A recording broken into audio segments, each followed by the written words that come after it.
अस्सलाम वालेकुम ख़वातीन हज़रात, मैं हूं योगी नईम और आज हम आपको सैर कराएंगे शारदा यूनिवर्सिटी की, जो कि अपर नीलम कश्मीर में वाक़या है। शारदा में शारदा बहुत ही पुरानी जगह है। एक पुराना गांव का नाम है शारदा। और इसके हमने सफ़र शुरू किया जो है वो अभी हम केरन में मौजूद थे। रात हमने केरन में स्टे किया था और केरन से शारदा तक का सफ़र आपको दिखाएंगे। शारदा केरन से तकरीबन कोई 2.5 घंटे का रास्ता है। रोड इतना अच्छा नहीं है, रोड बन रहा है। इंशाल्लाह आने वाले वक्तों में जो है वो बहुत करीब हो जाएगा, क्योंकि सफ़र तो सिर्फ जो है वो तकरीबन 1 घंटे का है, लेकिन क्योंकि सफ़र रोड अच्छा ना होने की वजह से सफ़र लंबा हो जाता है। और अभी कुछ पीसेस बने हैं बीच में और बन भी रहे हैं। अगर ये काम इसी तेज़ी से होता रहा तो मेरा ख्याल है कि आने वाले वक्त में जो है ये सफ़र 1 घंटे में तय कर पाएंगे। और इसमें जो है वो केरन से लेके शारदा तक तकरीबन 10 किलोमीटर का एक पीस आता है, जिसमें दरिया से दूसरी तरफ जो हमें नज़र आ रही पहाड़ियाँ, ये मकबूजा कश्मीर है। और दरिया से इस तरफ जिस तरफ हम जा रहे हैं रोड के ऊपर, ये जो है वो आज़ाद कश्मीर है। इसी तरह जो है वो हम शारदा पहुँचेंगे। शारदा का आपको पूरा जो है वो हिस्ट्री भी बताएँगे और इसके बारे में जो मालूमात हम वहाँ से मिलेंगी वो भी इकट्ठी करेंगे। लेकिन इसके बारे में जो हमने पढ़ा है यही है कि ये बहुत ज़्यादा पुरानी यूनिवर्सिटियों में इसका नाम है शारदा यूनिवर्सिटी का। ये हज़ारों साल पुरानी यूनिवर्सिटी है। इसके बारे में कोई एग्जैक्ट नहीं मालूम कि ये कितने साल पुरानी यूनिवर्सिटी है। हाँ, लेकिन इसके बारे में ये ज़रूर कहा गया है कि जब ज़रूरत पड़ी थी बहुत ज़्यादा पुरानी लैंग्वेजेस की जो को जानने के लिए बुक्स ढूंढनी पड़ी, तो वो सबसे ज़्यादा जो पुरानी लैंग्वेजेस की बुक्स हैं वो इसी यूनिवर्सिटी से हमें मिली थी। और ये बहुत ही एक यूनिक सी यूनिवर्सिटी है। बहुत ही इसका नाम है, गौतम बुद्धा के साथ भी इसको जोड़ा जाता है कि शायद गौतम बुद्धा भी यहाँ पे जो है वो आए हैं और यहाँ पे उन्होंने अपनी जो है वो लोगों को तालीम दी है।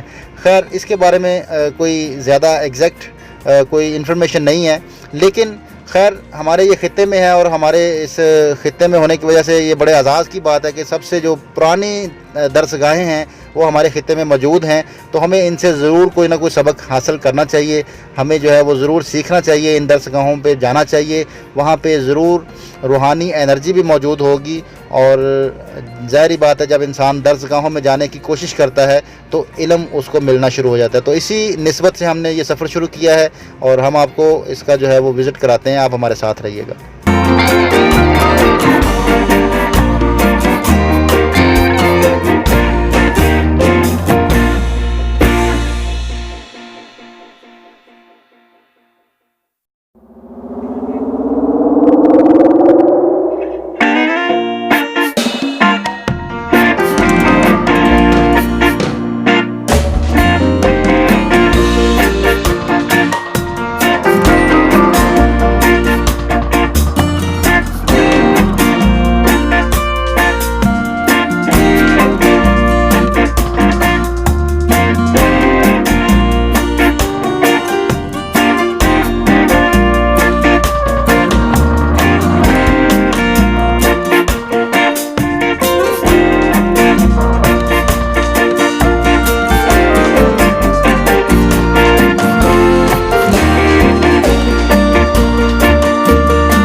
पूरे रास्ते में जो है वो दरियाए नीलम हमारे साथ साथ चलता है, तो वो बहुत मज़ा आता है। इतना खूबसूरत दरिया जब आपके साथ चल रहा हो और आपको ड्राइविंग करना पड़ रही हो, तो ड्राइविंग की जो थकावट है वो तो बिल्कुल ख़त्म हो जाती है। जब इतने खूबसूरत मनाज़र देखने को मिलते हैं, लश ग्रीन और बेहतरीन किस्म का सब्ज़ा और साफ़ सुथरा, ना इतनी ज़्यादा पोल्यूशन है यहाँ पे, बहुत ही जो है वो मज़ा आता है इस तरह के रोड के ऊपर।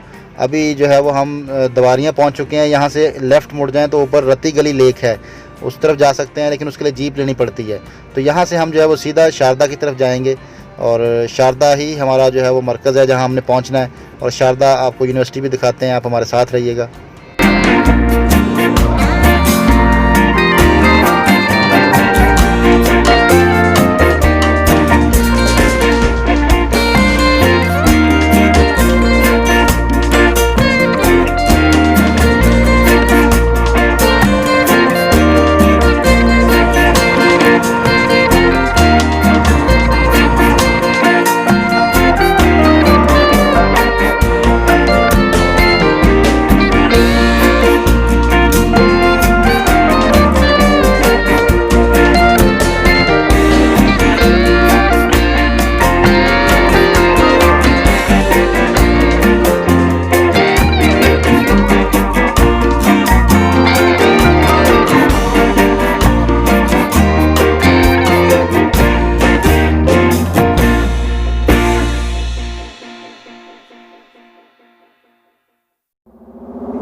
जी, तकरीबन शारदा की हदूद शुरू हो चुकी है, क्योंकि शारदा गेटवे जो है वो रेस्ट हाउस आ चुका है।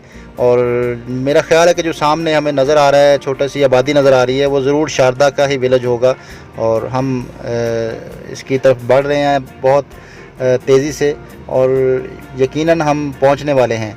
तो अभी हम दरिया के जो है वो करीब पहुंच के दरिया की भी थोड़ी सी सैर करेंगे, और इसके बाद फिर हम जो है वो शारदा का जो प्रॉपर एक यूनिवर्सिटी हम जाना चाहते हैं, वहाँ पे आपको लेके चलते हैं।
जी, तो नाज़रीन, हम शारदा पहुंच चुके हैं। शारदा शहर में, छोटा सा शहर है, और यहाँ पे जो है वो ज़रूरत ज़िंदगी सारी ही मुयस्सर हैं। बहुत उसमें कोई बैकवर्ड नहीं है।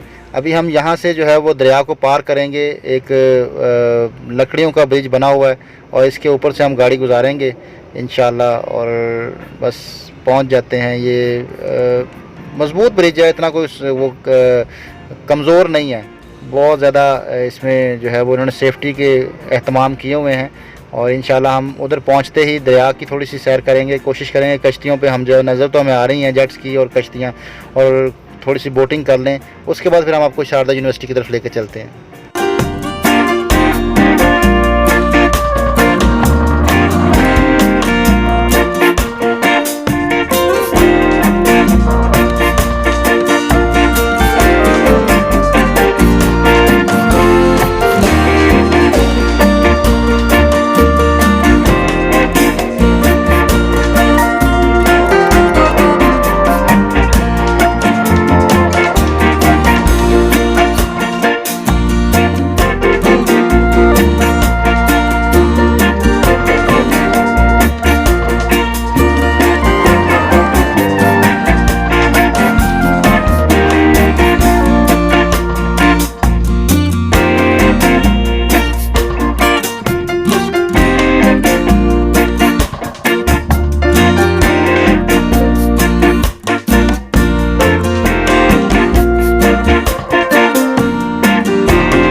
जी, तो अभी हम जो है वो शारदा यूनिवर्सिटी की तरफ चल पड़े हैं, और ये दरिया से तकरीबन 500 मीटर के फासले पर है, और थोड़ा सा चढ़ना पड़ता है पैदल। थोड़ी सी चढ़ाई है, ज़्यादा नहीं है, बहुत मुश्किल नहीं है, बहुत आसानी से बंदा जो है वो पहुंच जाता है। थोड़ा ऊपर जाना पड़ता है।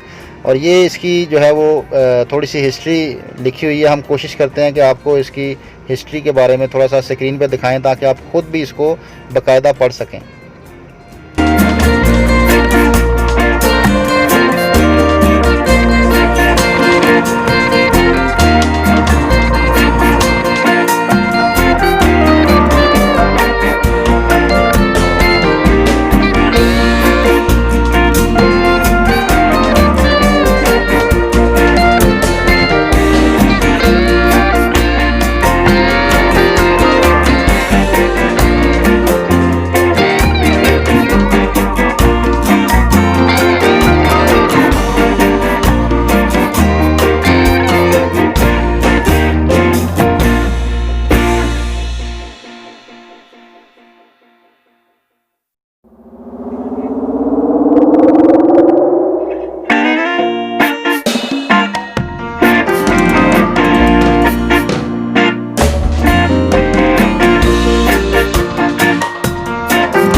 जब हम शारदा यूनिवर्सिटी पहुंचते हैं तो शारदा यूनिवर्सिटी ऊपर इतनी जो है वो, पहले तो हम पहाड़ी के ऊपर आए चढ़ाई थोड़ी सी चढ़ के, लेकिन फिर आगे फिर 63 सीढ़ियाँ हैं, 63 स्टेयर्स हैं। तो इसके बारे में हमने जब थोड़ा सा पढ़ना चाहा तो पता चला कि एशिया के अंदर 63 का अदद बहुत ख़ास माना गया है किसी वक्त में। तो 63 को बहुत अहमियत दी जाती थी, इसीलिए दरसगाह की जो है उन्होंने 63 सीढ़ियाँ बनाई हैं। और ये हमें जो है वो शारदा यूनिवर्सिटी की जो बिल्डिंग नज़र आ रही है, बिल्कुल हम पहुंच चुके हैं। बहुत ही हिस्टोरिकल, बहुत पुरानी बिल्डिंग है और ज़ाहिर बात है पुराने होने की वजह से उसमें उतनी वो डेकोरेशन तो नहीं रही, लेकिन मजबूती नज़र आ रही है कि ये बहुत ही पुराने वक्त में बहुत मजबूत बिल्डिंग होगी और जो इतने सालों बाद भी आज कायम है।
यूनिवर्सिटी की जो है वो चार दीवारी मौजूद है और चार दीवारी के अंदर ये एक ही जो है वो बिल्डिंग, छोटी सी कमरा टाइप जो नज़र आता है। बाकी जो है वो लाजमी सी बात है कि इतनी पुरानी होने की वजह से इमारत नहीं है। और ये आपको चार दीवारी जो नज़र आ रही है, इसके अंदर और भी शायद रूम होंगे या उस वक्त इसी तरह ओपन बैठ के पढ़ते होंगे, कुछ ना कुछ तो होता होगा। लेकिन इसके बारे में जो है वो अभी जो हम देखना चाह रहे हैं, इसमें बाकायदा तौर पे जो है वो कुछ छोटे छोटे स्पॉट बनाए हुए हैं जिसमें कुछ लोग बैठते होंगे या कोई गनमैन बैठते होंगे या सिक्योरिटी गार्ड उस वक़्त के जो लोग होंगे, या इसके बारे में प्रॉपर हम कोई बात नहीं कह सकते। खैर, ये बहुत ही उम्दा किस्म की दीवारें हैं, बहुत उम्दा किस्म की जो है वो डिज़ाइनिंग की हुई है और इसको बड़ा मजबूती से जोड़ा हुआ है। फिर ये एक आ गया ऐसा छोटा सा जो रूम, और इसी तरह आगे फिर आपको इसमें यूनिवर्सिटी की तस्वीरें लगी हुई हैं। ये लेटेस्ट जो उन्होंने फ्लैक्स बना के लगाई हैं और इसके ऊपर इंफॉर्मेशन भी दी है, और आपको इसमें हम रोकेंगे ताकि आप इसको पढ़ सकें।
तो नाजरीन, जैसा कि हम आपको शारदा यूनिवर्सिटी की सैर कराने के लिए लेके आए थे और हमने कुछ कोशिश की कि रास्ते में थोड़ा सा सफ़र भी आपको दिखाएं और शारदा यूनिवर्सिटी की जो इमारत है इसके बारे में भी आपको आगाही दे चुके हैं पहले। और मैं ये समझता हूँ कि जब ऐसी जगहों पे जब इंसान पहुँचे तो उसको ज़रूर यहाँ पे थोड़ी सी एनर्जी को फील करना चाहिए। ये एक इल्मी दरसगाह रही है अपने वक़्त की, और कदीम ज़बानों के और कदीम जो इल्म हैं उनकी दरसगाह रही है। इसके बारे में मशहूर है कि ये बहुत ज़्यादा जो कदीमी ज़ुबानों में किताबें थीं वो यहाँ से मैसर हुई। तो हम जब यहाँ पहुँचे तो हमने भी कुछ पॉजिटिव सोच के साथ जो है वो कुछ पोस्चर किए, लेकिन मैं आपके साथ जो पोस्चर करना चाहूँगा उसको कमल आसन कहते हैं। ज़ाहिर बात है यहाँ पे बुद्धा भी आ चुके हैं और बड़े बड़े ज्ञानी लोग यहाँ पे आए हैं। तो जो कमल आसन है ये ज्ञानी लोगों का पोज है। ज्ञानी लोग जो है, जो बड़े बड़े गुरु होते हैं, वो कमल आसन में ही बैठे हुए मिलते हैं आपको। तो मैं आपको आज कमल आसन करने का तरीका भी सिखाता हूँ और इसके फ़ायदे भी बताता हूँ। इल्म की बात हो रही है ना, तो इल्मी दरसगाह में जब इंसान पहुँचे तो उसको ज़रूर इल्म की गुफ्तगू ही करनी चाहिए। तो कमल आसन के पहले हम फ़ायदे डिस्कस कर लेते हैं। कमल आसन बेसिकली कमल के फूल की वजह से इसका नाम रखा गया। इसलिए रखा गया कि जो इंसान कमल आसन करता है वो बिल्कुल कमल के फूल की तरह गंदगी में रहते हुए भी अपने आप को गंदगी से बचा पाता है। और यकीनन आज इस माशरे की ज़रूरत है कि एनवायरनमेंट जैसा भी हो, इंसान को अपनी सोच को पॉजिटिव करने के लिए कमल आसन लगाना चाहिए। आप ये देखते हैं कि कमल आसन का जो फूल होता है वो गंदगी में उगता है, लेकिन उसके पत्ते बड़े साफ़ होते हैं। तो योग ये कहता है कि जो इंसान कमल आसन में बैठेगा, कमल आसन लगाएगा, वो अंदर से प्योर हो जाएगा, वो थॉट्स उसकी प्योर हो जाएंगी, सोचों से पाक हो जाएगा, नेगेटिव थॉट से पाक हो जाएगा, पॉजिटिव सोचना शुरू कर देगा। तो ये जो है कमल आसन करने का शुरू में काम आसान होता है, तो हम इसको कहते हैं कि अर्धा कमल आसन कर लिया जाए, हाफ कमल आसन कर लिया जाए। एक पाँव को थाई के ऊपर रख लें। थाई के ऊपर नहीं रखा जाता तो आप पाँव के ऊपर भी पाँव रख सकते हैं। ये आपका हाफ कमल आसन हो जाएगा। और अगर आप इसको यहाँ रख लें तो स्ट्रेच बढ़ाने के लिए आप इसको दबा के रखें। जो पाँव ऊपर है उसको घुटने को नीचे दबा के रखें और आहिस्ता आहिस्ता कोशिश किया करें झुकने की, ताकि फिर इस मसल में स्ट्रेच आएगा। कमर को सीधा रखते हुए, गोल नहीं होना, कमर को सीधा रखते हुए आगे बढ़ने की कोशिश करेंगे तो ये मसल आपका स्ट्रेच यहाँ पे आएगा। कुछ दिन करने से दूसरी साइड से भी कीजिएगा। इसी तरह इसको दबा के कमर सीधी रखते हुए आगे लेके आएँ। कुछ दिन करने से आपकी टांगों में इतनी फ्लेक्सिबिलिटी आ जाएगी कि दूसरा पाँव आपके लिए रखना आसान हो जाएगा। ये है पूरा कमल आसन। तो आपने देखा होगा कि योगी हजरात जो हैं, जो बड़े बड़े गुरु हैं, वो इसी पोस्चर में आपको मिलते हैं। ये बेहतरीन पोज है थॉट्स को प्योर करने का, पॉजिटिव होने का, अच्छा सोचने का पोज है ये। तो कमल आसन आज का हमारा जो है वो पोज है। इसके साथ ही आपसे इजाज़त चाहूँगा और हमेशा की तरह एक बात कहूँगा कि अगर कोई बात बुरी लगी हो तो उसकी माफ़ी चाहता हूँ, और अगर उस बारे में आप हमें आगाह कर दें तो मैं उसको ठीक करने की कोशिश करूँगा। बहुत शुक्रिया। अल्लाह हाफ़िज़।